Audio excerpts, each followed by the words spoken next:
Morning, welcome to my channel already. তার আমি দেখতে চলেছি তোমাদের সামনে আনাদের একটি ব্লগ নিয়ে। তো কেমন আছো তোমরা সবাই? আমি তো খুবই ভালো আছি, আশা করছি তোমরাও খুবই ভালো আছো।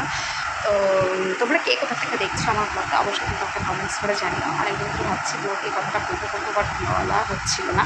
আজ ফাইনালি বলে দিলাম। এখন ঘড়ির কাটায় গেছে 8:10, সুজিত চলে গেছে দোকানে অ্যাজ ইউজুয়াল চাটা খেয়ে, আর আমারও চাটা খাওয়া হয়ে গেছে। মেয়ে ঘুমাচ্ছে, আর তাই আমি ভাবলাম যে আমিও শুয়েছিলাম একটুখানি চাটা খেতে। তো আর শুয়ে থাকলে চলবে না, আর আজ যেহেতু রবিবার, আবার তার উপরে লোকনাথ পুজো। তো আজকে সানডে স্পেশাল কিছু মেনু করবো, সানডে স্পেশাল বলে কথা। তো সিম্পলভাবে তো হবে না, তো অনেক কিছু রান্না করার প্ল্যানিংয়ে আছে, দেখা যাক কতটুকু সাকসেস হয়। আর গতকাল ছিল শনিবার দিন আমি সকালে চলে গেছিলাম বাড়ি থেকে ফেরার পথে কিছু ডিম, ক্যাপসিকাম এগুলো কিনে নিয়ে এসেছিলাম।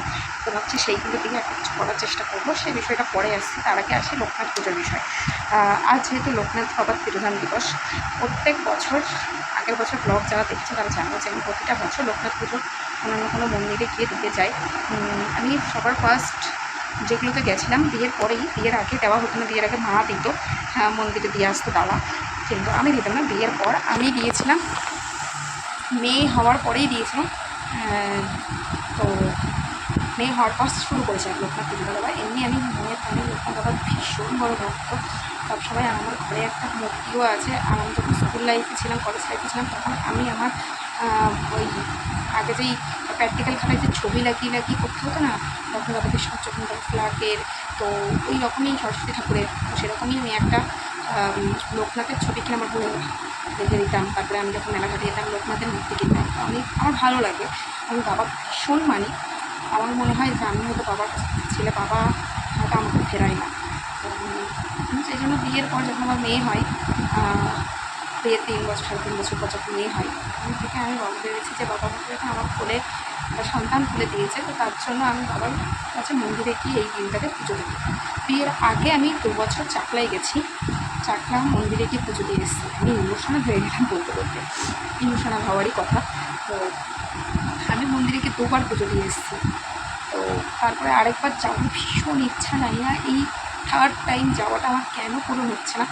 আমি প্রচুর চেষ্টা করছি যে আমি থার্ড টাইমটাও গিয়ে পুজোটা দিয়ে আসি, বাট আমার কিছুতেই জিনিসটা হচ্ছেই না। প্ল্যানিং করছি, সে প্ল্যানিং ফ্লপ হয়ে যাচ্ছে, বারবার প্ল্যানিং করছি, ভেস্তে যাচ্ছে, কিছুতেই কিছু প্ল্যানটা সাকসেস হয়ে উঠছে না। তো তার জন্য চাকরাটা আর হচ্ছে না থার্ড টাইম যাওয়া, 2 টাইমই হয়ে আছে। দেখা যাক নেক্সট ইয়ার। এই ইয়ার আমি কোনো পুজো দিচ্ছি না, কিছু পার্সোনাল প্রবলেমের কারণে এই বছরটা আমার গ্যাপ যাচ্ছে। বাট মেয়ে হওয়ার পর থেকে প্রত্যেকটা বছর, আমার মেয়ে 3.5 বছর বয়স, আমি 3 বছর টানা পুজো দিয়েছি। 2 বছর দিয়েছি আমাদের রানাঘাটের আস্তলার বড় লোকনাথ মন্দিরে, আর যখন 3 বছর বয়স হলো তখন আমি দিয়েছি, আমি গেছিলাম প্রকাশ কালীবাড়িতে। তো সেখানে পুজো দিতে গিয়ে অনেকক্ষণ বসে থেকে, যেহেতু রোডে কাজ হচ্ছিলো তখন NH-34, তো তার জন্য ওই আস্তানার ওই মন্দিরটায় যাওয়ার ডিফিকাল্ট হয়ে যাচ্ছে। আর সেইবার শনিবারও পড়েছিল, আগের বারটা। তো তার জন্য সুরজিৎ দোকানও বন্ধ রেখেছিলো। সুরজিৎ আমাকে নিজে নিয়ে গেছিলো দোকানে, মন্দিরে। বসে থাকতে কালীবাড়ির ঠাকুরমশাই আসে না, সবাই সবার মতন ডালা জমা দিয়ে চলে যাচ্ছে। তা যেহেতু আমি ওইভাবে পুজো দিই না, আমি যাই উপোস খুলে, আমি মন্ত্র করে অঞ্জলি দিয়ে চরণে ফুল দিয়ে, তো আমি সেইভাবেই আমার উপোসটাকে ভাঙি। অঞ্জলি হবে, তারপর চরণামৃত খেয়ে আমি উপোস ভাঙি। আমি উপোস করবো যখন, আমি অন্তত অঞ্জলিটা দেবো, ওরকম উপোস করবো না যে উপোস করেছি, পুজোটা দিয়ে এসেছি, স্নান করে পুজোটা দিয়ে এসেছি, তারপর বাড়িতে এসে রীতিমতো উপোস ভেঙে ফেলেছি। সেরকম আমি করি না। আমি যখন উপোস করি, তো যে কোনো পুজো হোক, সে যে কোনো পুজো হোক। তো ওই লোকনাথ বাবা যখন আসতাম, 2 বছর মন্দিরে গেছিলাম, তখনও তাই করেছিলাম। তখন প্রায় 1:30-2 বেজে যেত, ততক্ষণ উপোস করে থাকতাম। আমি গেল বছর সকাল 10টার মধ্যে চলে গেছিলাম উপোস কালীবাড়িতে। তো ঠাকুরমশাই আসে না। তারপরে আমি আমাদের বাপের বাড়ি এলাকাটায়, জয়গলপুরের কাছে, ওখানে একটা লোকনাথ মন্দির আছে। তো ওখানে গিয়ে তারপরে আমি আমার পুজোটা দিই, অঞ্জলিটা দিই, করতে 2টো বেজে গেছিলো। তো এই বছরটা ভেবেছিলাম মুকুন্দনগর ঘাটে যেই লোকনাথ মন্দিরটা হয়েছে নতুন, 2বার গিয়ে ঘুরে এসেছি ঠাকুরের কাছে। তো ভীষণই ইচ্ছা ছিল যে এবার পুজোটা আমি সেই বাবার কাছটাই কিনতে পারি। আমি অতটা দূর যাবো, আমি এই বাবার কাছে পুজোটা দেবো। হলো না, মনটাও খারাপ লাগছে, হলো না। আমি সুরজিৎকে বলেছি যে আমার ইচ্ছা যেহেতু ছিল, আর সুরজিতের এবার লোকনাথ পুজোর এক জায়গায় মেলা পড়েছে, তো যেখানে মেলাটা পড়েছে যেখানে লোকনাথ মন্দির আছে, আমি যে তুমি যখন মেলায় যাবা তখন তুমি দোকান থেকে কিছু সন্দেশ, মিষ্টি আর কিছু দক্ষিণা, এটা তুমি দিয়ে আসবে, জমা দিয়ে আসবে। অন্তত বাবার কাছে কিছু তো পৌঁছাবে, আমি না যেতে পারি বা কিছু করতে পারি। সুজিতকে একটুখানি বলেছি, সুজিত বলেছে ঠিক আছে, যখন তুমি যাবা মানে ও যাবে যখন, তখন ও মেলায় যাওয়ার পথে ওই মন্দিরটাতে যেখানে মেলা, সেই মন্দিরে ওই মিষ্টি, মিষ্টি আর দক্ষিণা এটা জমা করে দেবে। তো সেটা ভেবে মনে একটু শান্তি হলো। তো এই আর লোকনাথ পুজো নিয়ে আর কিচ্ছু নেই, ব্লগে কিচ্ছু পাবে না তোমরা ডিটেলসে, যে পুজো দিতে যাচ্ছি বা কী করছি। এর জন্য আমি ছেড়ে এসে কোনোরকম সাসপেন্স না রেখে বলে দিলাম যে লোকনাথ পুজো নিয়ে এবার ব্লগে আমার কিচ্ছু আসছে না। তো এবার আসি সানডে স্পেশালে। তো সানডে স্পেশাল ব্লগে আমি চিলি পনির খেয়েছি, চিলি চিকেন খেয়েছি, আমার চিলি চিকেন চিলি ফিশও খেয়েছি, কিন্তু আমার চিলি এগ খাওয়া হয়নি। আর বললাম না কালকে ডিম ক্যাপসিকাম এগুলো সব খেয়ে নিয়ে এসেছি। তো চিকেন, পনির, ডিম তিনটেই আমার ফ্রিজে আছে। এমনকি সোয়া চিলিও খেয়েছি, আর তোমাদের সাথে একটা শেয়ার করেছিলাম ফুলকপিরও, কিন্তু একটা চিলি ফুলকপির আমি শীতকালে মেনু শেয়ার করেছিলাম। তো আমি চিলির মধ্যে অনেক কিছু খেয়েছি, কিন্তু আমার ওই চিলি একটা খাওয়া হয়নি। আমি একজনের ব্লগ দেখি, নামটা আমি শেয়ার করবো না, তো ও ভীষণ রান্না ইউনিক ইউনিক ট্রাই করে, তো আমি রেগুলার ওর ব্লগ দেখি। তো সেইখান থেকে আমি চিলি একটা আমার বানানোর খুবই ইচ্ছা হয়েছে। তো আজকে সানডে স্পেশালে বানাবো, শুধুমাত্র নিজের জন্য বানাবো। সুরজিতের মিষ্টি মিষ্টি টক কোনো রান্না ভালো লাগে না, ও সবসময় ঝাল ঝাল স্পাইসি রান্নাই ভালো লাগে। তো ওর জন্য ডিমের একটা আলাদা মেনু করবো, আর আমার জন্য ডিমের একটা আলাদা মেনু করবো। আর ডালিয়া আমার ঘরে বাড়ন্ত, তার জন্য সকালেও ডিম দিয়ে কিছু একটা সুরজিতকে পাঠাতে হবে ভাতের মধ্যে। তো আজকে সানডে স্পেশাল আন্ডা, বড় বড় ডিম, আজকে সানডে স্পেশালে মেনুতে থাকবে ডিম। তো চলো ডিম দিয়ে কী কী রান্না করি সবটা তোমার সাথে শেয়ার করবো। বাট যেটা সবার প্রথম যেটা একটা জিনিস কমন করবোই, সেটা হলো চিলি এগ। কীভাবে করি সবটাই তোমার সাথে শেয়ার করবো। আমি করছি ফার্স্ট টাইম, আর ফার্স্ট টাইম তোমার সাথে শেয়ার করছি আমার অভিজ্ঞতা, ভালো হোক মন্দ যাই হোক তোমার সাথে সেটুকুনি সবটাই তোমার সামনে তুলে দেবো। তো চলো ব্লগটা একটু স্কিপ করো না, আমি প্রায় অনেকক্ষণ ধরে বকবক করে গেলাম। সবাই হয়তো আমার বকবক শুনতে শুনতে বোর হয়ে গেছে, দুষ্টু হচ্ছে, ঘুমাতেতেই লাইটটা বন্ধ করে আমি চলে যাই রাখতে। বাই।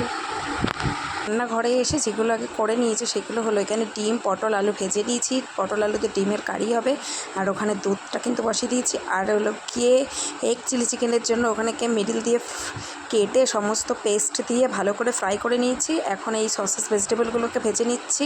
হাঁড়িতে রয়েছে ভাত, মেয়ের জন্য একটা ডিম সিদ্ধ, আর সকালে সুরজিৎকে ডাল আর ডিমের পোচ দিয়ে ভাত দেবো, কারণ ডালিয়াটা বাড়ন্ত।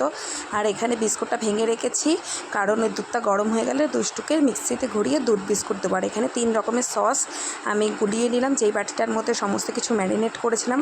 তো একটুখানি কর্নফ্লাওয়ারের ব্যাটারের ছিল, এর জন্য একবারে ওটার মধ্যে গুলিয়ে এবারে সসেস ভেজিটেবলগুলোর মধ্যে দিয়ে হালকা ফ্রাই করে নেব। আর এই দেখো আমি ডিমগুলোকে ফ্রাই করেছি কেমন করে, তো অর্ধেক করে কেটে নিয়েছি। কিছু কিছু ডিমের কুসুম যাতে না বেরিয়ে যায়, এর জন্য টাইটলি করেই ব্যাটার মাখিয়ে ভালো করে ভেজেছি। এবার একটা একটা করে এর জন্য অর্ধেক করে দেবো। আমার 3টে ডিম এখানে রেখেছি, তো মিডিল দিয়ে টুকরো করেছি বলে এখানে 6 টুকরো হয়েছে। তো আমি বেশি গ্রেভি রাখবো না, এটাকে পুরোটা একটু শুকিয়ে দেওয়ার চেষ্টা করব। আর আমার এই ধরনের ভেজিটেবলের খেতে খুবই ভালো লাগে। তো সুরজিতের খাবারটাও এখানে বাড়া হয়ে গেছে, আর মেয়ের খাবারটাও এখানে মিক্সিতে ঘোরানো হয়ে গেছে। আর আমার দেখো চিলি একটাও কিন্তু একদম রেডি হয়ে গেছে। কেমন লাগলো রেসিপিটা অবশ্যই কিন্তু আমাকে কমেন্টস করে জানো। একদম সিম্পল একটা ইজি রেসিপি, তোমরা অবশ্যই বানিয়ে ট্রাই করো। এবার এগ কারিটার জন্য এখানে পেঁয়াজ, আদা, রসুন, লঙ্কা, টমেটোর একটা পেস্ট, সেটাকে আমি এখানে কষিয়ে নিচ্ছি। এবার এর মধ্যেই আমি দিয়ে দেবো এই যে ভেজিটেবলগুলো আর ডিমটাকে ভেজে রেখেছিলাম, আলু পটল আর ডিমটা।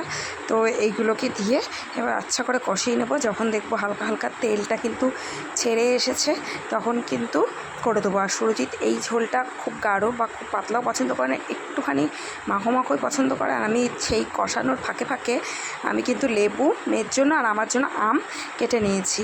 আর দেখো মশলার থেকে অলরেডি তেল ছেড়ে দিয়েছে। এবার এর মধ্যে দিয়ে দেবো জল, যেহেতু সুরজিৎ খাবে দুপুরবেলা রাত্রিবেলা, তো সেই পরিমাণে অল্প একটুই জল দিলাম। এইটুকুনি জলেই ঝোলটা ভালো হবে, কারণ ডাল তো করেইছি, তো ডাল আছে, তো এটার আর বেশি ঝোলের প্রয়োজন হবে না।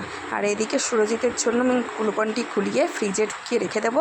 ও যখন দোকান থেকে আসে আমি ওকে রোজ দিই, ও খাই। তো ঠান্ডা ঠান্ডা খেতে কিন্তু বেশ ভালোই লাগবে। আর এদিকে ঝোলটার টেম্পারেচারটা বাড়াতে ভুলে গেছিলাম, যার জন্য এতক্ষণে ফোটেনি। আর গ্যাস ততক্ষণে ঝোলটা ফুটছে, ততক্ষণ আমি সিঙ্কের বাসনগুলো মেজে নিই। তো ব্যাস সিঙ্কের বাসন মাজাও হয়ে গেছে, আর আমার ঝোলটা ফুটে একদম এগ কারিটাও মানে আন্ডা কারিটাও একদম রেডি। তো এটাকে চলো নামিয়ে নিয়ে গ্যাস ট্যাসগুলো মুছে টুছে নিতে হবে, কারণ তারপরে আবার আমাকে খাওয়া দাওয়া করতে হবে। এত কিছু রান্না করতে করতে আমার জিভে কিন্তু জল চলে এসেছে, আমারও ভীষণ পরিমাণে, মানে আজকে খিদেটাও তাড়াতাড়ি পাচ্ছে। তো ওপর থেকে হালকা গরম মশলা ছিটিয়ে দিয়ে নামিয়ে নেব। আজকের এক কারিটা।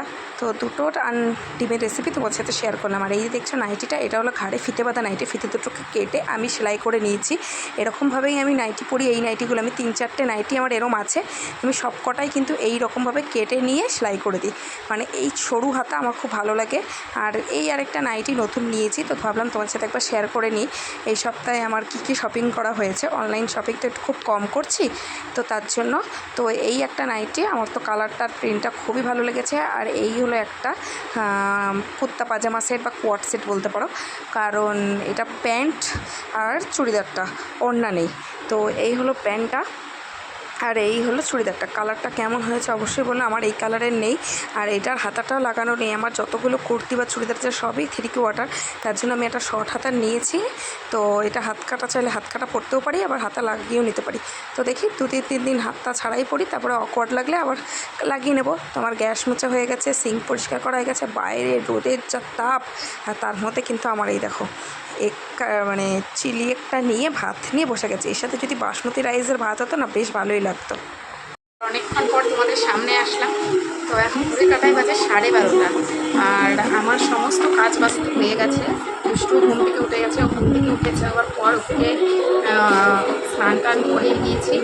এখন ওই যে ওকে ডিমটা দিয়েছিলাম, শুধু ডিমটা খা, পরে আমি ভাত খাইয়ে দেবো, তার জন্য ও ডিমটা খাইয়ে দিয়েছে। আর আমি গান শুনছি, টিভি দেখছি, ওকে এখন কাটিয়ে দেবো। আর এখন ওকে হাত ধোয়াবো। তো চলো আবার পরে দেখা হচ্ছে, এইটুকুনি আপডেট দেওয়াচ্ছি। Good evening everyone. এই যে এখন চা, আর এটা কিন্তু চুল নাই, কাপটা এখানটাতে একটু ফাটা ধরে গেছে। আর এই কাপটাতে আমি এর জন্য চা নিই। এখানে 4টে বিস্কুট নিয়েছিলাম, তার মধ্যে দুষ্টুমা একটা বিস্কুট অলরেডি নিয়ে নিয়েছে। আর এখানে আমি পাঁপড়ের বাস্ক নিয়ে বসে পড়েছি, এই দিয়ে এখন খাবো। চলো চাটা খেয়ে নিই। আর এখানে টিভি তো চলছে, এখনই শুরু হবে রবিবারের স্পিটসভিলা। এই যে কাউন্টডাউন দিয়ে দিয়েছে, আর আমি তো স্পিটসভিলার বড় ফ্যান, তো দেখবো এটা। তো পরে দেখা হচ্ছে আবার। বাড়িতে লোকনাথ পুজো হয়েছিল, সেই উপলক্ষে মা করেছিল পোলাও।